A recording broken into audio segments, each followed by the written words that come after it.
can see if you can see my pointer, the three blocks. And again, this is just a quick preview of what we just looked at in the model, but I think it shows a train of thought and how we got to our preferred solution. You can see here, of course, this is the prescriptive solution with the double office buildings on either side of the alley. And you can imagine how the views out of these buildings isn't as good as it should be, and how this creates a fairly large wall along each street.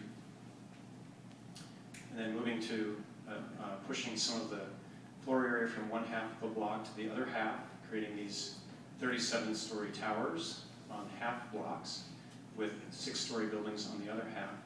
And again, the concern we have here is that we have these very large walls along each street. All the buildings have to be oriented the same direction and can block quite a bit of views and daylight. So once we decide to vacate the alleys, it presents a lot of opportunities to try other things. So again, as we vacate the alley, we rotate the buildings. Each building is now tuned to a better floor plate. They can each be different from each other. They can have varied massing and heights with roof terraces. But so far you can see we have this very large podium, which isn't necessarily great space either. So the next thought is, as we, on block 20, rotate the tower, we push, we create this open space at the corner that I spoke about a moment ago. That open space wraps around that entire building and then connects to 8th Avenue, leaving just enough space for this small incubator office building, which would be about 6 stories tall and about 75 feet wide. Then on block 19, we would punch a hole through that podium building, create, again, these very interesting and different kind of spaces for office workers that have a lot of daylight and views. And then the next thought is, if we were to lift portions of that building off the ground by a couple of floors, we then create a mid-block open space that's 100 feet wide and about 230 feet long.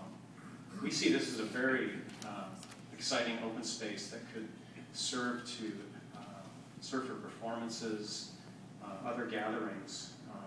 Most of it is open to the air, and some of it is, a little bit of it is under shelter.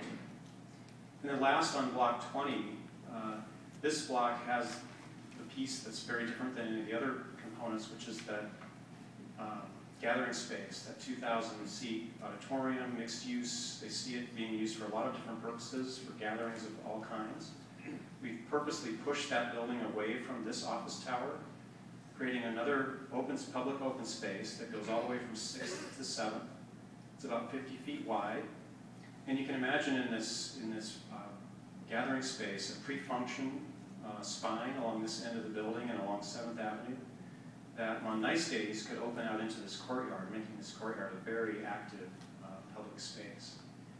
And then lastly, on block 14, you can't see so well in this view, but there's that triangle space at the corner of Westlake that's immediately adjacent to the transit stop. And we see that as a very critical, small but very important space that really welcomes people across Westlake into this part of the neighborhood.